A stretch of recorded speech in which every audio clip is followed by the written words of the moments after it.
नमस्कार दोस्तों, आजकल एक से एक बेहतरीन, ज्यादा पावरफुल, ज्यादा स्टेल्थी ड्रोन्स की एक रेस लगी हुई है दुनिया भर के देशों में। अमेरिका के पास कौन कौन से ड्रोन्स हैं और उनका छोटा सा ब्लैक हॉर्नेट क्यों इतना खास है, अमेरिका ने 6th जनरेशन टेक्नोलॉजी टेस्टिंग के लिए कौन सा ड्रोन बनाया है और भारत ओरा के रूप में किस तरह का स्टेल्थी ड्रोन बना रहा है, आइए जानते हैं इस वीडियो में। नमस्कार दोस्तों, मेरा नाम है अमित और मैं स्वागत करता हूं आपका अमित अपडेट्स चैनल पर। तो चलिए दोस्तों शुरू करते हैं। आज दुनिया में लगभग सभी देशों की आर्मी अलग अलग तरीके के ड्रोन्स को इस्तेमाल करती हैं।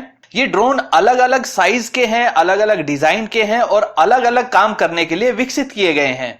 इन ड्रोन्स की सहायता से आसानी से दिन हो या रात दुश्मन के इलाके को अच्छी तरह से देखा जा सकता है, उनकी डिप्लॉयमेंट को चेक किया जा सकता है, उनकी स्ट्रेटेजी को समझा जा सकता है। और अब तो ऐसे ड्रोन्स भी आ गए हैं जिसमें कई तरह की मिसाइल्स भी लगी होती हैं, जिनसे कहीं दूर एक कंट्रोल रूम में बैठा हुआ ऑपरेटर दुश्मन के ठिकानों को निशाना बना सकता है।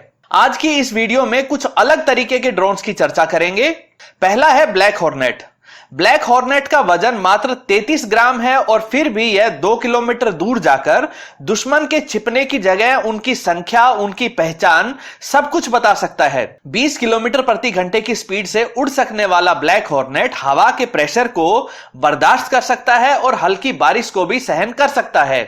-10 डिग्री सेल्सियस से लेकर 43 डिग्री सेल्सियस तक के तापमान को भी यह सहन कर सकता है। इसकी खास बात यह है कि यह दिन व रात किसी भी हालात में इस्तेमाल किया जा सकता है। यह वीडियो रिकॉर्डिंग के अलावा पिक्चर्स भी ले सकता है। साथ ही इसे जीपीएस से डायरेक्शन देने के अलावा बिना जीपीएस के भी ऑपरेट किया जा सकता है। किसी भी खास जगह पर उड़ते रहकर किसी खास पॉइंट पर लगातार निगरानी रखने की क्षमता है। इस निगरानी के काम को यह मैनुअल इनपुट के सहारे कर सकता है और साथ में ऑटोमेटिक सेटिंग के माध्यम से भी यह निगरानी कर सकता है।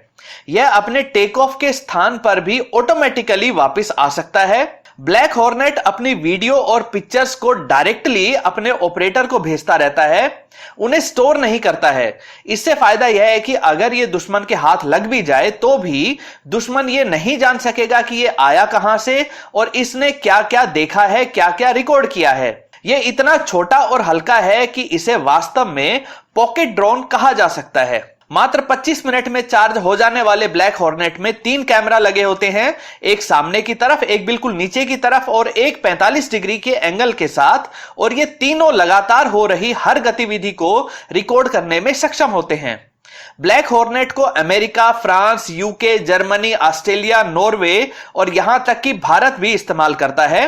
भारत में एनएसजी कमांडोज इसे इस्तेमाल करते हैं। अमेरिका इन नैनो ड्रोन्स के अलावा भी बड़े ड्रोन्स का भी इस्तेमाल करता है। हाथ से उड़ाए जाने वाले कुछ ड्रोन्स जो अमेरिका की आर्मी यूज करती है वो है RQ-11, RQ-20 पूमास, RQ-16 T hoc.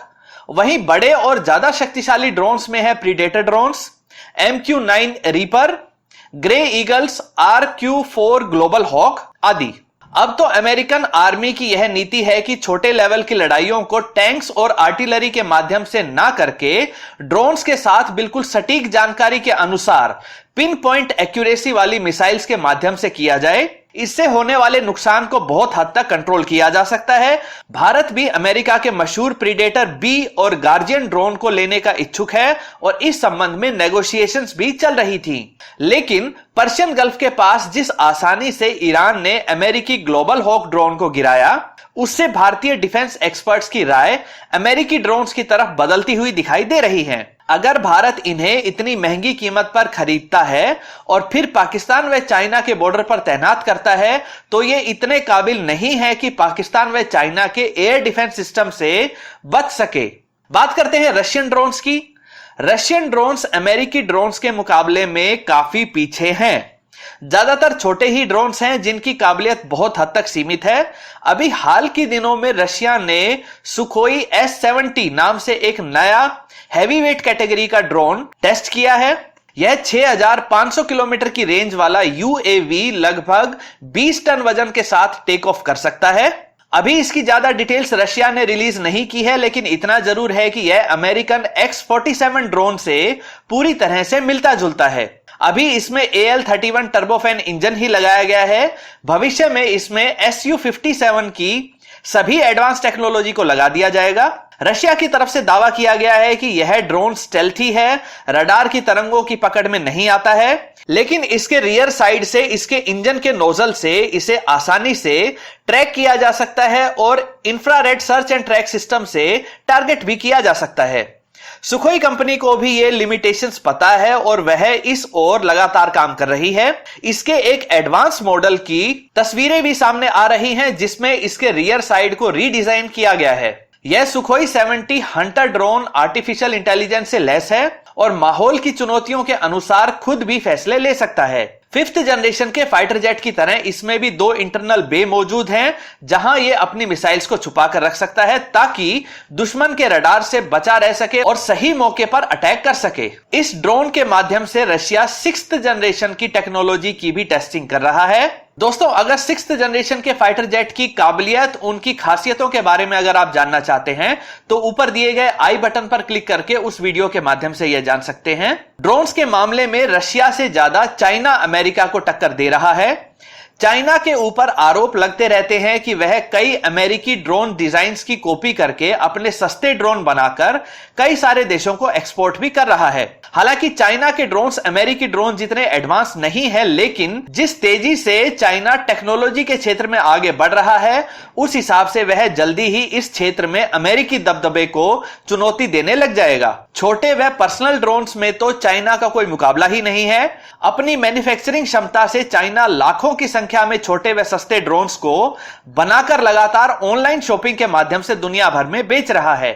अब बात करते हैं भारत की। भारत पिछले काफी समय से एक अनमैन्ड एरियल व्हीकल को सीक्रेटली बना रहा है जो स्टेल्थी होगा, आर्टिफिशियल इंटेलिजेंस से लैस होगा और इसे एक सिक्योर्ड डेटा लिंक के माध्यम से कमांड्स दी जाएंगी। ओरा नाम से बन रहे इस ड्रोन को Defence Research and Development Organisation यानी कि DRDO तैयार कर रही है। स्टेल्थी होने के साथ ही ओरा में इंटरनल बे भी होगा जिसमें यह एयर टू एयर मिसाइल्स को कैरी करेगा व साथ ही यह गाइडेड मिसाइल्स को भी ले जा सकेगा। इससे वो सारे काम करवाए जा सकेंगे जिसके लिए अभी तक फाइटर जेट को ही यूज किया जाता रहा है। इसका वजन 15 टन से कुछ कम रहेगा और यह 30,000 फीट तक की ऊंचाई तक उड़ सकेगा। साथ ही यह बहुत सुरक्षित तरीके से जासूसी अभियानों को भी अंजाम दे सकेगा। ओरा एक अनमैन्ड एयरक्राफ्ट होने के कारण इसमें भारत स्वदेशी तौर पर निर्मित कावेरी इंजन के ड्राई वेरिएंट को लगा रहा है। जासूसी व निगरानी अभियानों के लिए फिलहाल भारत इजराइल के बने हुए हीरोन TP ड्रोन्स को इस्तेमाल कर रहा है। साथ ही इसी कैटेगरी में खुद के रुस्तम 2 ड्रोन को भी डेवलप कर रहा है।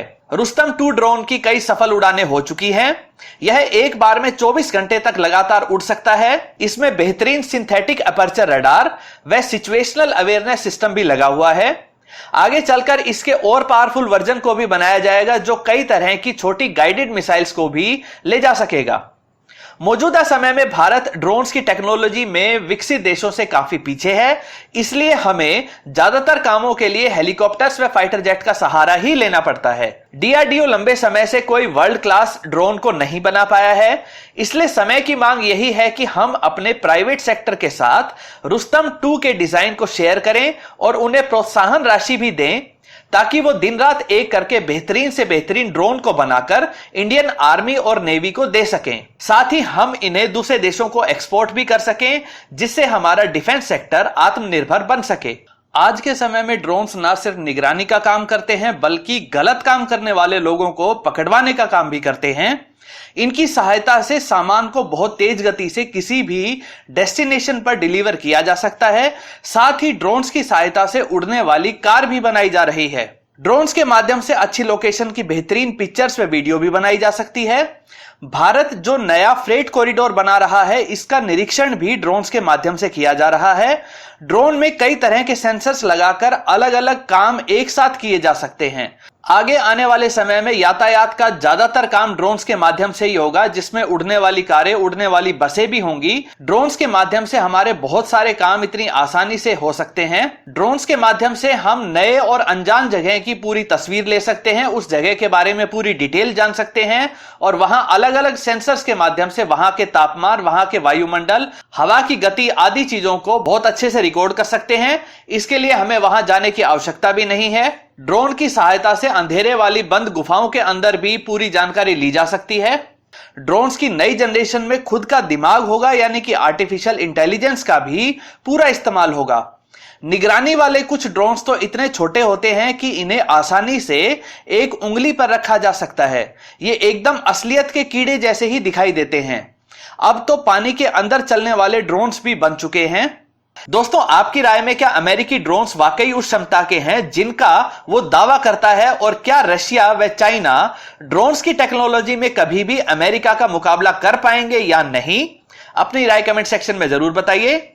दोस्तों, उम्मीद करता हूं वीडियो आपको पसंद आई होगी। अगर ये वीडियो आपको अच्छी लगे तो इसे लाइक करिए, दोस्तों के साथ शेयर करिए और चैनल को सब्सक्राइब करना ना भूलें। नमस्कार।